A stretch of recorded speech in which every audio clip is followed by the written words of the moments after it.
Great to be with everybody here, wherever you are in geographical space.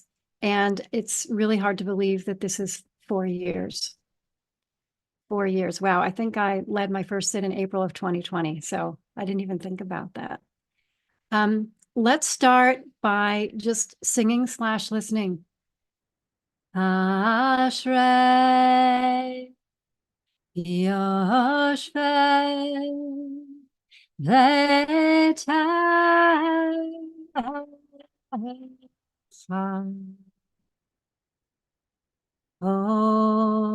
Hallelujah. Od Hallelujah.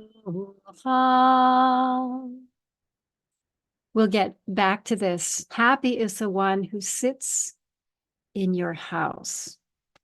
And Mark, you mentioned so many themes that we're all very present with right now. The coming of spring, the pain of Israel and Gaza and the hostages still held in Gaza, the pain of the politics in this country, which may be particularly sharp right now after the primary election. And I can think of at least half a dozen times in this space alone where people have asked, how do I find my center in the pain? So I'm hoping that today will be a little bit of a regeneration and a tool for us to use towards this end. I'm getting over a cold, so if I keep sipping water and interrupting myself, I apologize in advance. Jordan, would you bring us to a screen share?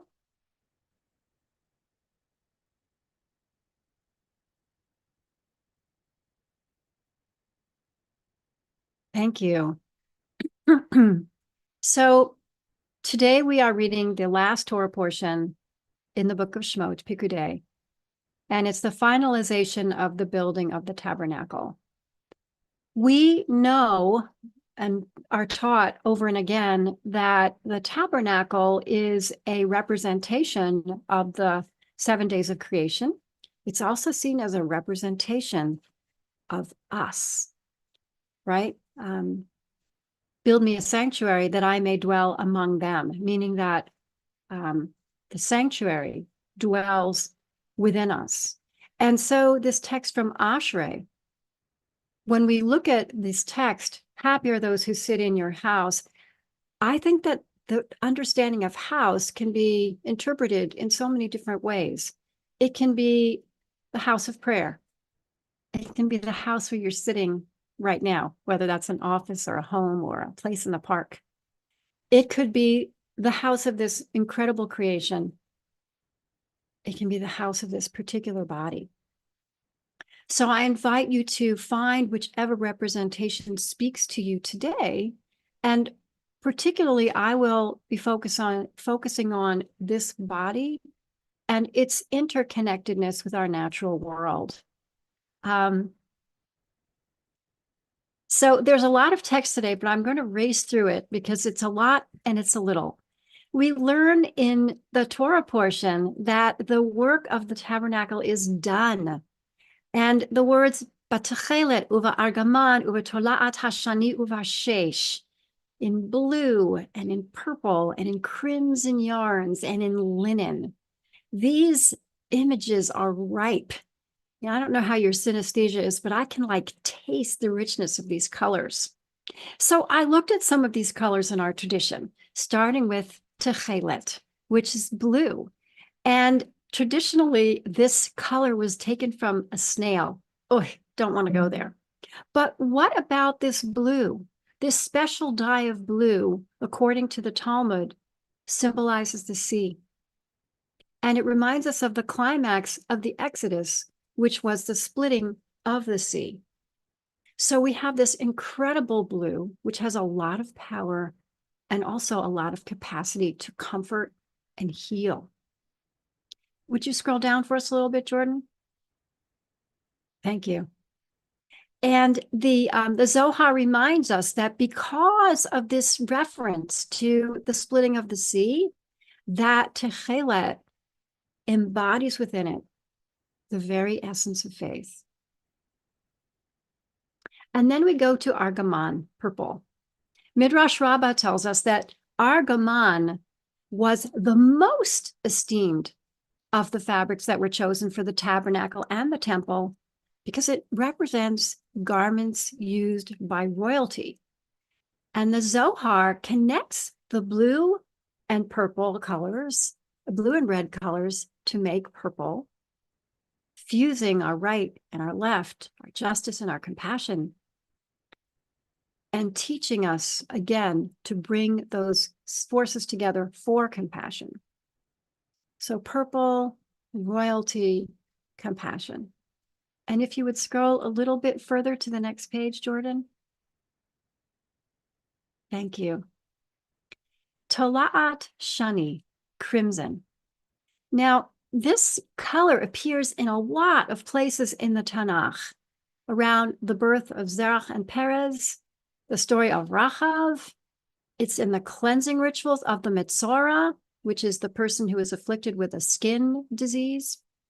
And Mishnah Yoma teaches that this also showed up in the altar during the ritual of the scapegoat, which was about the process of atonement and forgiveness. So therefore, this crimson color is a symbol of protection, new life, and forgiveness. So all of these three colors were initially drawn out from animals. One snail for the blue, 3 mollusks for the purple, a worm for the red. And while I don't like any of those personally, I started to think that perhaps with the worm, it was an unpesticided way of doing balance of pest control. But today I'd like us to use different images. I'd like us to use the images of perhaps a blueberry for blue, a grape, a really rich purple grape, or blackberry for purple, and a pomegranate seed or raspberries for red. Okay, so let's take us back to the beginning, if you would, Jordan. And I'd like to sing again. I'm going to leave a little space for you to respond in your space, and then we'll go directly into meditation. Ashrei Yoshvei Ve'etei Hod Hallelujah. Hod Hallelujah.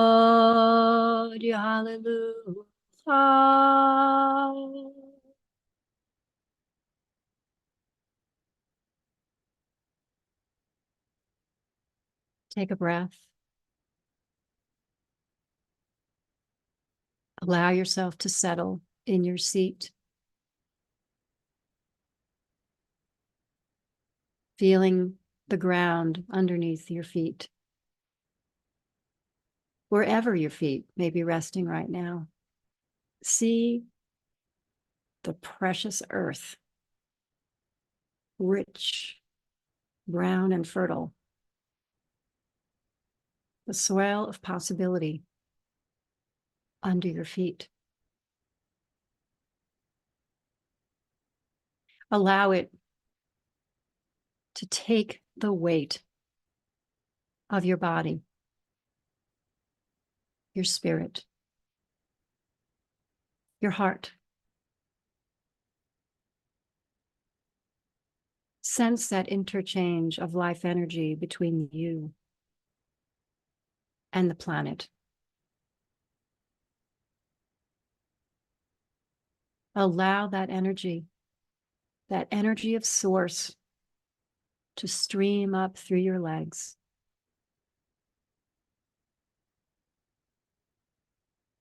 Find its way into your belly, your pelvis, energizing your organs, awakening them to life, to spring, to renewal. Up through your navel area, middle of your belly,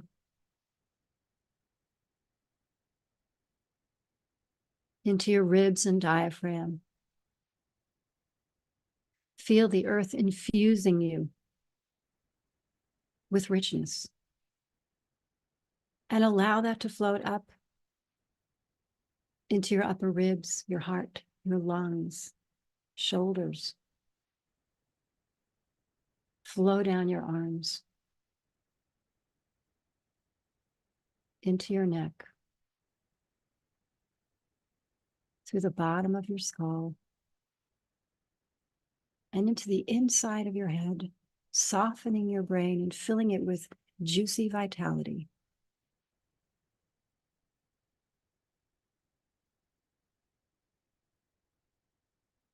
Through the skin on your head and your hair, your forehead, all the way through your face, nostrils, lips, cheeks, ears,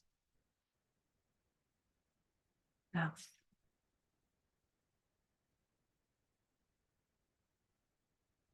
And as you feel this earth supporting you,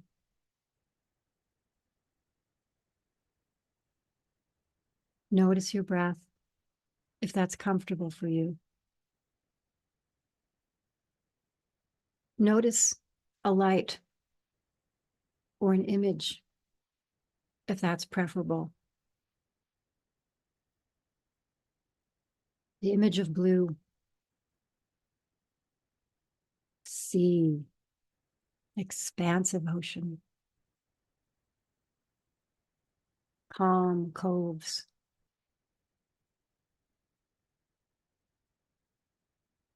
blueberries. And feel that water reviving you.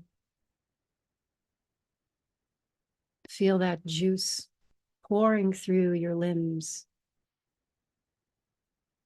awakening your organs to a sense of freedom.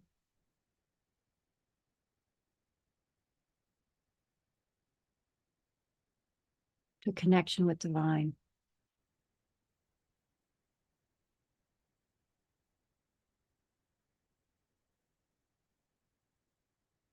Now feel or see purple, blackberries off of the vine, grapes,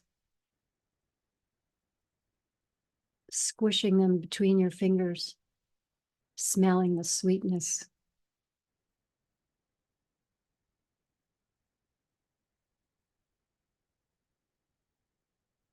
Bathing yourself again with these rich, royal, compassionate foods.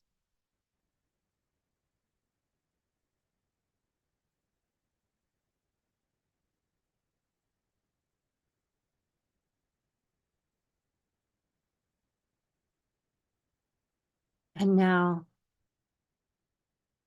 the shiny seeds of a pomegranate or cluster of raspberries. Feel your hands in them.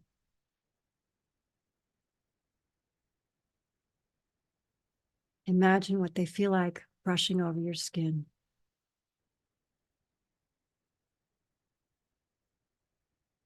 Cleanse yourself with the richness of these fruits.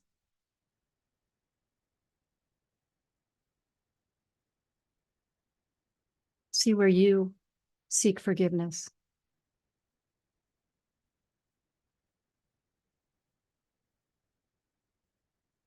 And where it is yours to forgive others.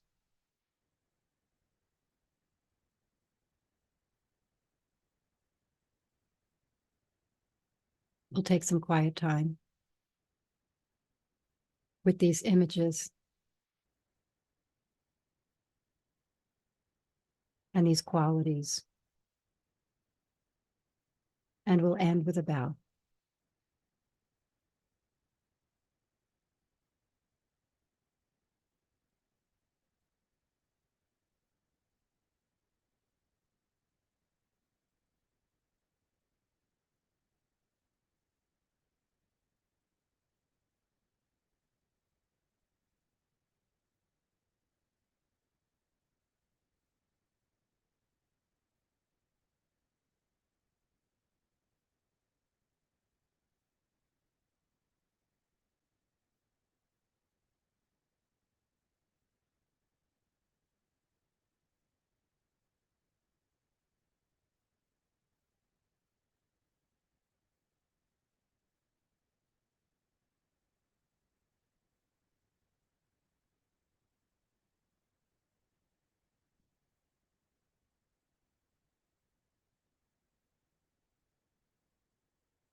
Ashrei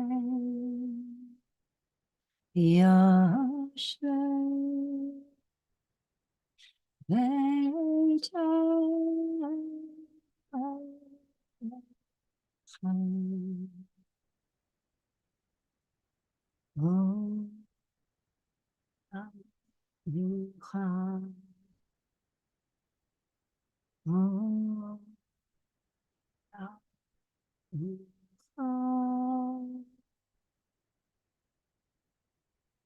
As we bring our attention back, we praise this house, this Mishkan, this house, this Mishkan of creation, as we seek renewal. And for those of you who need to leave shortly, I will be co-leading a program called Limitless Renewal with my friend and colleague, Dr. Sobel Bunis, this spring. If you're interested, check out my website. We'll put it in the chat, www.limitlessjudaism.com.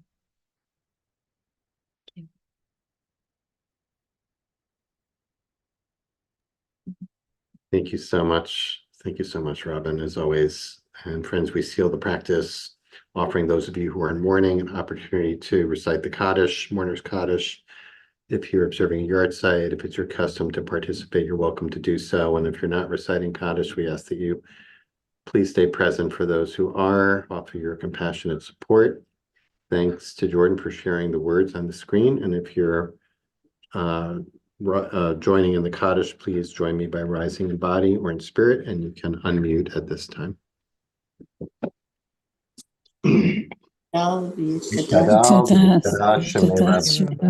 Lama divra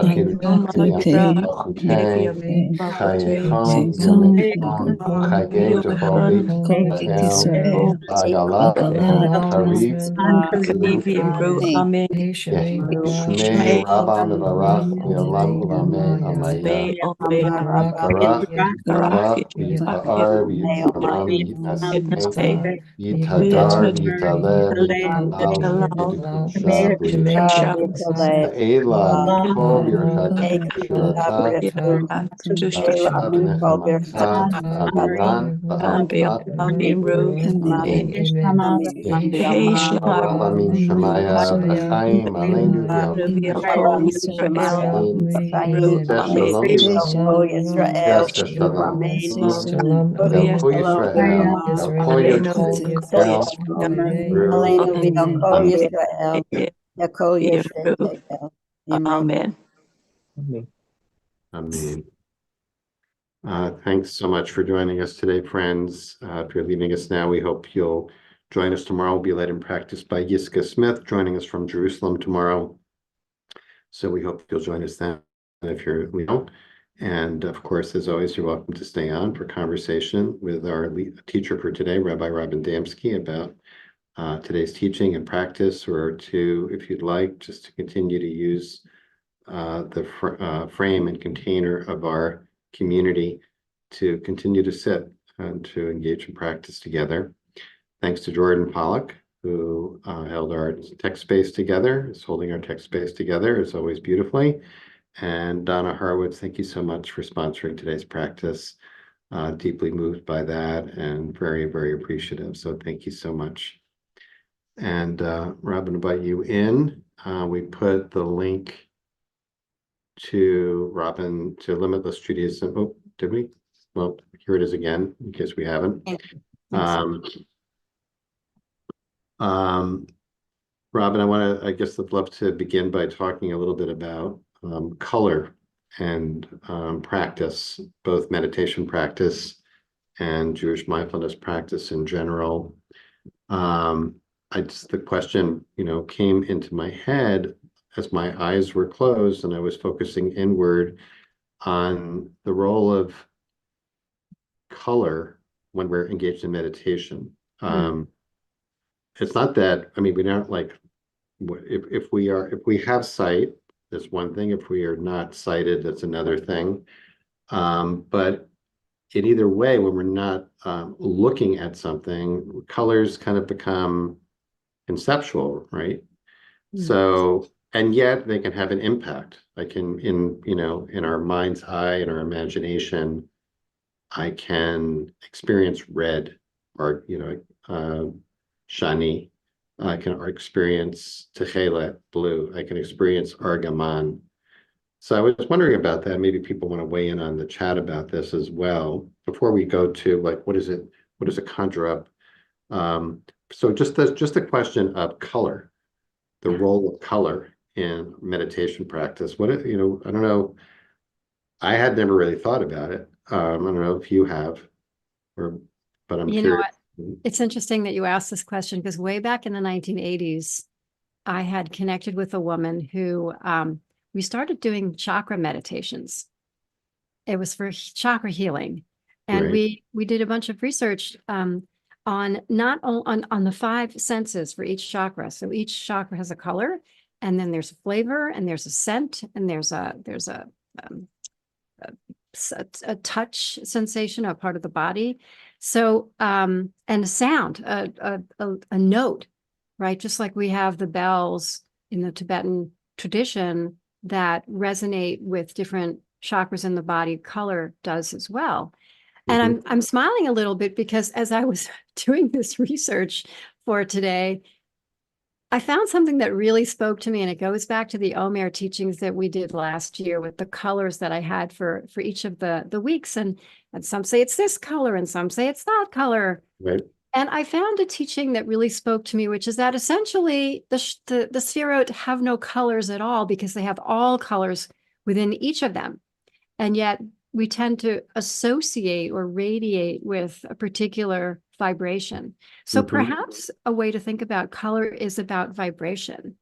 And I think that just like a smell or a sound, we could have a positive association with a color or a negative association with a color or a completely neutral association with a color. So as I meet more and more people who find focusing on the breath as a non-conducive practice for them in meditation, if they're focusing on a sound or a light or a vision, that might be more that might be a more accessible way for them. So a color could be one of those possibilities.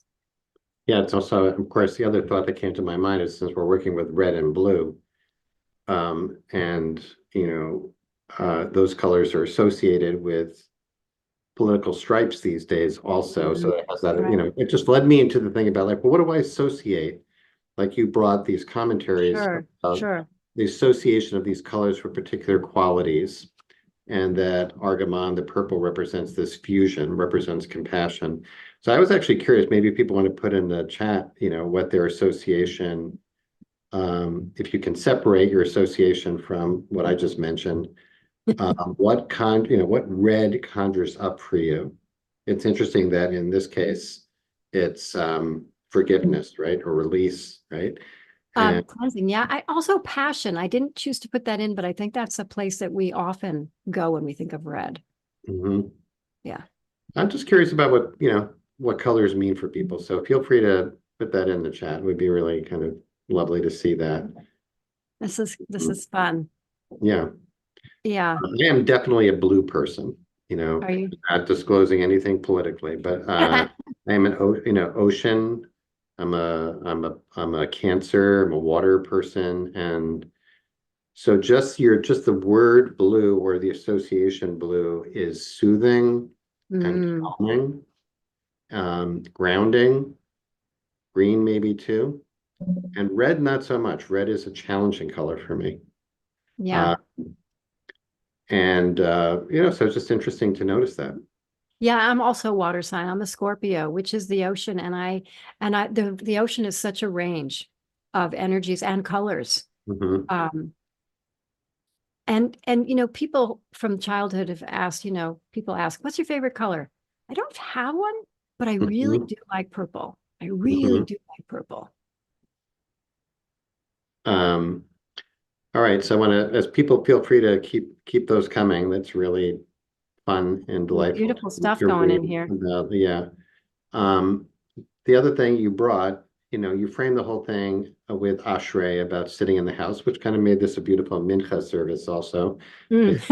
The afternoon tefillah prayer service begins with Ashrei every day.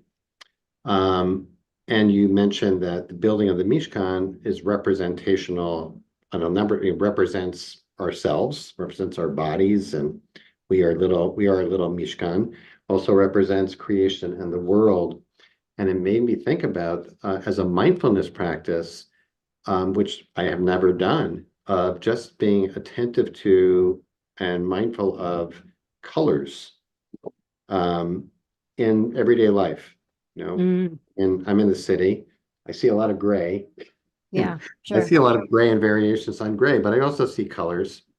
And these particular colors struck me, the purple, especially purple and red, as so powerful for sunrise and sunset. Mm. The pink, the mingling, Right. and of course we got the blue also. So there's something about, which made me think, oh, we live in this Mishkan, and at those times of the day, Beautiful. we can be Beautiful. especially conscious of that. Oh, Yeah. look, there's the, there's the Yeah, argument. that's There's beautiful. Shani, and so I don't know, just wanted to share that. Thank you for. Yeah. Yeah. I would never have, never in a million years have come up with that had not been for. And there was another association of Techelet with sky, which, Mhm, may be a natural because mhm, it's, ubiquitous. Um, mhm, we live on the top of a hill, which is called a mountain, but it's actually a hill.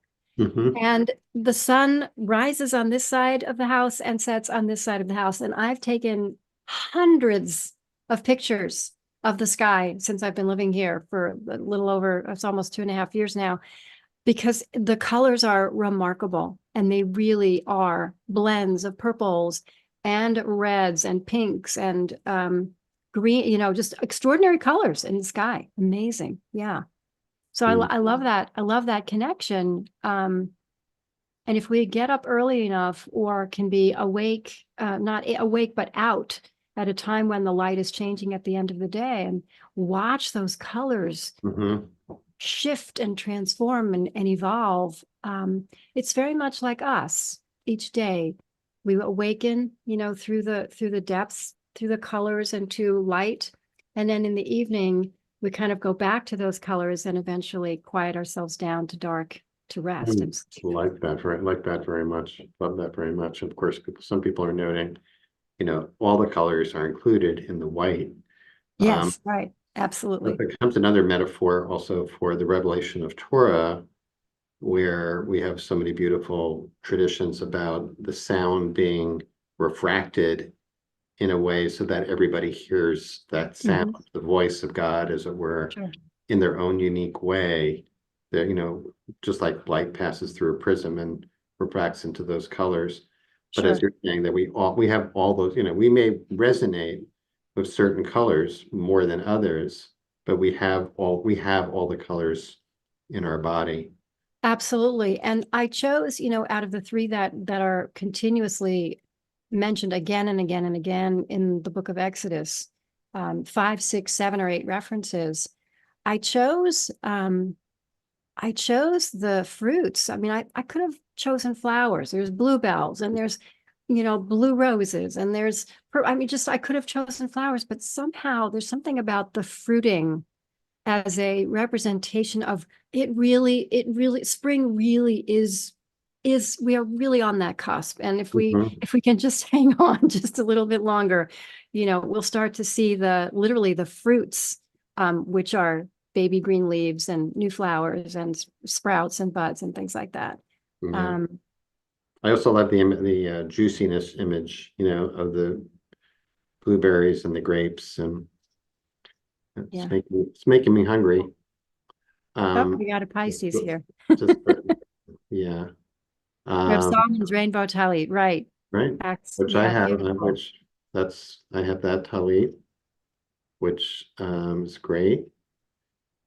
Um, Yeah, and Ricky, that's yeah, beautiful. That our favorite colors change, right?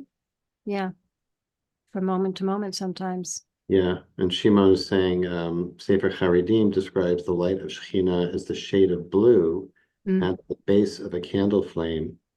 So there's another like really lovely mindfulness practice for us when we light Shabbat candles or Mhm. holiday candles. We might think, oh, it's a lot more complicated than at first glance. So we can really look more deeply into the flame and see many colors present there and in movement at the same time. Yeah, there's a beautiful teaching about that in the Zohar. And I've used it often in connection with Hanukkah because it's connected to a meditation on the Hanukkah candles. But yes, Mhm. the different colors in the flame and also the different heat valences in the different parts of the flame, which we might connect to the different levels of warmth and heat we feel in Mhm. our own selves. And then we close with time for one more question. Cheryl's raising this question to circle back, and I may have missed this. Cheryl's asking, can you please bring the insight of the colors to what you opened with, being with pain? Yeah, sure, Cheryl. The Thanks for the pain of this question. time. So what I would say is that we might find this different for each of us. My thought is that the color is vitality, right? Color, it's alive. And if we can connect with one of those colors, I might sneeze, hang on. Whether it's in the representation of a flower or a fruit or something in our life that speaks to us in color that helps us to, oh, I am connected with creation. Mhm.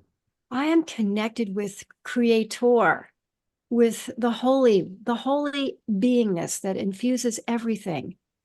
And that even when I'm feeling pain and uncertainty and confusion and brokenness, that if I can take just a little tiny bit of time and connect through that color with the sensation of that I can connect. I think that's the point right there, right? That when Mhm. we feel all that brokenness and pain and anxiety, we, at least for myself, it's easy to be in a sense of disconnection. And when I connect, even though there may be pain, as soon as I continue to breathe and soften, I'm reminded that I'm connected with everything and that possibility exists. Possibility for healing, possibility for Mm. growth, for transformation exists. And that's how it works for me. I don't know if that's how it worked for you, but that's how it works for me. That's a great message. Thank you, Robin. Thank you. Okay, You're welcome. why don't we leave it here? And as always, it's always wonderful to have you leading us. And we're grateful for this partnership over the 4 years and Yeah. leading up to this community and being part of it. Thank you. And Um, thanks to everybody. It's an amazing journey. Thank you. All right, Jordan, thanks to you, and Donna, thanks to you, but thanks to each one of you for being here. Very much looking forward to practice tomorrow with Yiska Smith, so we'll hope we'll see you then. And until then, everyone be safe and well. Many blessings. Blessings, everybody.